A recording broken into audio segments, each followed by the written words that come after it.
Olá para você, seja muito bem-vindo. Estamos na hora do nosso calendário eleitoral aqui na sua TV Alego. Estamos recebendo o procurador aqui da casa, Eduardo Lolli, ele que desde o início dessa campanha eleitoral vem colaborando aqui com a TV Alego nessa instrução do calendário eleitoral até o dia 2 de outubro. Tá chegando, hein, Eduardo? Tá. Passa rápido demais, né? Bastante. Tá tudo bem? Tudo certo. Tudo tranquilo, passa bem rápido, né? Bom, vamos falar, essa é a penúltima semana já antes do primeiro turno. O primeiro turno está marcado para o dia 2 de outubro. A eleição ocorre sempre no dia 2 de outubro? Não, a eleição em seu primeiro turno acontece no primeiro domingo de outubro. O primeiro domingo de outubro desse ano será no dia 2. Se houver necessidade de segundo turno para presidente da República e governadores, esse segundo turno será lá no último domingo do mês de outubro, será no dia 30 do 10. Bom, mas vamos falar nessa penúltima semana aí de algumas considerações. O Eduardo vem colaborando, instruindo, mostrando o que pode, o que não pode, o que deve, o que não deve. Essa semana a gente tem um tema importante aí, que são os prazos para a questão do transporte de eleitor. Esse é um assuntinho complicado, complexo, não é, Eduardo? Porque hoje, claro, tem uma fiscalização bem maior, ainda bem, mas a gente sabe muito bem que num passado não tão remoto assim, partidos e candidatos faziam verdadeiros comboios, né, para buscar eleitor de uma cidade para outra, para votar em determinado candidato, o que fere a lei e fere também a nossa democracia. Eduardo. Sobre, em primeiro lugar, agradeço pela presença aqui novamente no programa. Então, sobre o transporte dos eleitores, o que é importante considerar? Em primeiro lugar, como você mesmo já mencionou, o único transporte admitido, lícito, é aquele realizado pela Justiça Eleitoral na forma da lei, uma lei da década de 70, que regulamenta essa questão do transporte, né? Basicamente, passando um panorama em termos de datas para que todos consigam entender melhor a cronologia. 40 dias antes das eleições, os partidos políticos podem indicar pessoas para fazer parte da comissão de transporte. Então, o primeiro passo é constituir uma comissão de transporte, que tem que estar nomeada até 30 dias antes da eleição. Então, pela Justiça Eleitoral. Pela Justiça Eleitoral. Então, os partidos têm essa faculdade de indicar pessoas para compor... Podem indicar ou não, né? Sim. É facultativo. Isso, podem indicar essas pessoas e a Justiça Eleitoral, em até 30 dias antes do pleito, nomeia essa comissão. Qual que é a função da comissão de transporte? Como já trabalhamos em entrevistas anteriores, assessorar a Justiça Eleitoral em toda a questão de planejamento de como vai acontecer esse transporte no dia das eleições, certo? Então, o que acontece? 15 dias antes da eleição, é preciso estar definido, é o prazo para definição do quadro geral de percursos e horários, ou seja, todo o mapa do transporte da eleição tem que estar definido, que foi agora no domingo, 15 dias antes. Então, todo o itinerário, o número de veículos, os horários, né? Os locais que serão atendidos, tudo isso já tem que estar previamente delimitado nesse, vamos chamar assim, nesse mapa, nesse quadro, né? E o que acontece? Às vezes esse quadro ele pode não satisfazer adequadamente a todas as necessidades, todas as demandas, né? Então agora na terça-feira é o prazo para que os partidos políticos e candidatos também possam apresentar impugnações a esse quadro, né? Por exemplo, uma comunidade X não foi atendida ou só previram um ônibus para determinada comunidade, quando na visão do impugnante deveria ter mais transporte ali, mais ônibus, mais veículos, enfim. E o que é interessante mencionar é que até os próprios eleitores têm a legitimidade de apresentar esse pleito para o juiz eleitoral.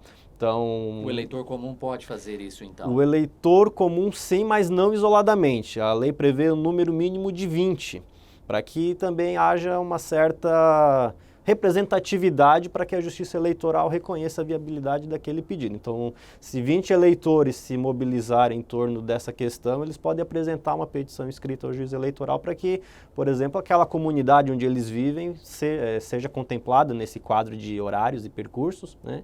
Ou seja atendida em maior número de veículos, enfim. Então, terça-feira é o prazo para que apresentem essas impugnações, seja os próprios eleitores ou candidatos, partidos, enfim. E essas impugnações têm que ser decididas, melhor dizendo, pelo juiz eleitoral até a sexta-feira, né, que é 3 dias após, no caso. Então, basicamente essa situação do transporte já caminhando para todo o fechamento nessa questão. Dessa penúltima semana. Interessante que esse é um tema que ele é pouco debatido, né, na cobertura eleitoral. Por quê? Isso se estabelece muito naqueles rincões, né, locais distantes, que às vezes estão locais que estão com uma certa distância, ou então uma dificuldade de locomoção ali para votar, não é verdade? Isso acontece muito lá na região norte do país, mas pode acontecer aqui em Goiás também. Goiânia talvez nem tanto, porque a região é quase toda conurbada, é difícil. Claro que temos ainda um trecho aqui do município de Goiânia que ainda é considerado zona rural, mas que trecho é esse que não está perto aqui da cidade? Agora, isso me faz lembrar muito, eu citei no início do nosso programa de hoje, Eduardo, lá quando a gente estudava lá na escola, a questão do voto de cabresto, né? E o que era, assim, isso é terminantemente proibido, só que na época não havia uma fiscalização, e isso já foi muito comum no Brasil, né? Você junta um ônibus, né? Ainda mais que temos eleição para o legislativo também. O candidato manda, pega o motorista, fecha aí um ônibus, ou sei lá, 3, 5, talvez até mais ônibus, vai lá num determinado distrito, vai numa determinada localidade, coloca todo mundo ali e traz para votação, obviamente, fazendo proselitismo para que aquele voto seja daquele candidato, e isso é expressamente proibido. Exatamente, justamente para não interferir na liberdade do voto do eleitor, né? E é importante ainda, antes de encerrar essa questão do transporte, mencionar que o transporte, para a Justiça Eleitoral fornecer esse transporte, a lei impõe alguns requisitos, né? Basicamente aqui a questão de ser zona rural. Então, para que haja esse transporte pela Justiça Eleitoral, o transporte desses eleitores deve ocorrer na zona rural, porque é a localidade em que mais se verifica essa dificuldade de locomoção, né? E existe um requisito também de que deve haver um percurso de pelo menos 2 quilômetros entre o ponto em que vamos colocar assim, o veículo de transporte coletivo coleta as pessoas, os eleitores, até o local de votação. Então, são alguns requisitos objetivos que a lei... De quanto? 2 quilômetros entre o local do eleitor e a urna. Esse seria o mínimo. O mínimo, distâncias maiores, evidentemente, que também mínimo de 2 quilômetros, né? 2 quilômetros para ser contemplado, exatamente. Porque não justifica buscar um eleitor que está a 1 quilômetro do seu local de votação. Exatamente. Né? Então, não tem a menor justificativa. Vamos continuar, então, com o calendário eleitoral. Quinta-feira, 22 de setembro, vai começar o prazo em que a Justiça Eleitoral vai começar a fazer aquela divulgação ampla de como você, eleitor, de como nós, eleitores, vamos votar lá no dia 2 de outubro, não é? O horário da votação, que é aquele horário tradicional, das 8 da manhã até as 5 da tarde, Vamos pensar aqui a vestimenta que ele pode ir até a sessão eleitoral, o que ele deve levar, o Eduardo Lolli vai explicar para a gente agora. Exatamente, Murilo. Então, a partir dessa data que você mencionou, dia 22, quinta-feira, a Justiça Eleitoral vai começar a fazer aquela propaganda mais incisiva, recorrente, que a gente está habituado a ver, com instruções gerais acerca do que é necessário para votar na eleição, né? Dúvida muito comum, por exemplo, sobre o que é necessário portar o eleitor, né? Preciso levar o título, preciso levar documento com foto? Essa é uma dúvida recorrente, viu? Sim. Então, o título eleitoral, ele não é um documento obrigatório. Então, ele é útil até para indicar que no título que vai estar a sessão eleitoral em que o eleitor vai votar, mas ele não é um documento obrigatório. É recomendável que se leve o título, mas não é um documento obrigatório. O que a lei exige é documento oficial com foto. né? Então, é uma E aí questão... pode ser a carteira de identidade, pode ser uma CNH, que é a Carteira Nacional de Habilitação, a carteira de motorista, profissional, né? exatamente. Carteira profissional dos conselhos. Isso. Tudo isso é válido. Isso. Crachá de empresa não, né? Não. E também a questão do e-título é bastante interessante hoje, até pela própria informatização, porque o e-título ele faz as duas funções. Ele tanto serve como a identidade, porque quando você abre seu aplicativo com o e-título, lá está a sua foto, seus dados, e também está o seu local de votação. Então ele acaba reunindo tanto a função do título eleitoral atualizado, que nem sempre ele está atualizado no formato de cédula, né? Então o e-título ele traz todas as informações atualizadas sobre o local exato de votação e também serve como uma questão de identificação oficial. Então, a recomendação é levar o e-título para quem tem essa disponibilidade fácil, né? E mais uma, se você me permitir, é o eleitor conferir pelo e-título, né, pelo próprio e-título ou pelo próprio sistema da Justiça Eleitoral. É possível verificar isso? A zona eleitoral e a sessão eleitoral que ele vai votar. E de vez em quando tem umas mudanças, não é? Lá no local de votação onde eu compareço, como são de 2 em 2 anos, é um pouco mais difícil você memorizar. Zona até que é fácil, né? Zona eleitoral. Mas a sessão eleitoral às vezes pinta uma dúvida ou outra, se é a 256, se é a 254, pinta aquela dúvida. E muitas vezes o colégio, quando eu falo colégio, é lá a instituição de ensino onde você tem que votar, às vezes eles fazem algumas mudanças, né, Eduardo? Se você chega, já tem aquela salinha que você está acostumado a ir, você já conhece, só que de vez em quando muda tudo, vai para outro local.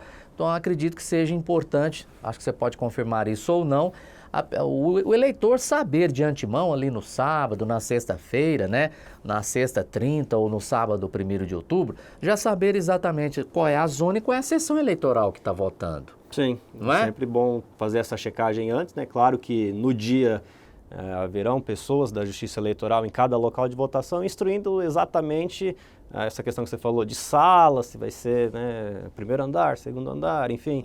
Mas é importante que o eleitor tenha em mãos, de forma muito clara, a sua sessão eleitoral, saiba o local de votação e o número da sessão, que ao chegar no local com o número, ele será facilmente orientado pelos fiscais e pelos funcionários ali, né, que trabalham no pleito eleitoral. Importante anotar, né, no seu aparelho de telefone, anotar em algum momento lá a zona, a sessão eleitoral, inclusive... O e-título já traz essa já informação. traz tudo ali, né? Outra coisa também, se me permita, é do calendário eleitoral. Semana que vem a gente vai falar mais disso, porque será a última semana, eleição 2 de outubro. É importante também o eleitor fazer a sua colinha, né? Do número dos seus candidatos em que ele vai votar, primeiro ali para deputado federal, depois deputado estadual, senador da República, governador de estado e finalmente presidente da República. Porque são muitos números, né? Para deputado estadual são 5 dígitos, para deputado federal são 4 dígitos, melhor dizendo, para senador são 3, governador 2 e presidente da República também 2. Então assim, tem gente que tem mais facilidade com memorização, né? Tem os números tudo de memória, mas tem gente que não tem, aí chega ali, nossa, quem era mesmo que ia votar? Anula. E assim, eu estou comentando isso aqui porque me dá uma tristeza profunda no coração quando eu ouço aquela história de que o cidadão chega lá na sessão eleitoral, pega um santinho lá no chão, leva para a cabine e vota sem nem ao menos saber quem é aquele candidato. Estou falando isso porque o Ministério Público, semana passada, já fez aviso para os partidos que vai fiscalizar e vai penalizar se houver derrame de santinhos aqui em Goiânia. Tomara, né, Eduardo? É importante que haja fiscalização, porque infelizmente é uma prática bastante recorrente nos pleitos, né? Mas... Muito bem, Eduardo Lolli, o calendário eleitoral dessa semana está fechado até semana que vem, dia 2 de outubro, então, tem as eleições do 1º turno. Muito obrigado mais uma vez pela participação aqui, Eduardo. Obrigado, Murilo. Obrigado a toda a população que nos assiste. Muito obrigado. Esse, então, o Eduardo Lolli, ele é procurador da Alego, a Assembleia Legislativa de Goiás, no quadro Calendário Eleitoral. 2 de outubro está chegando. Vote e vote bem. Muito obrigado pelo seu carinho, pelo seu apoio, pela audiência de sempre. Muito obrigado por sua atenção e até nosso próximo encontro.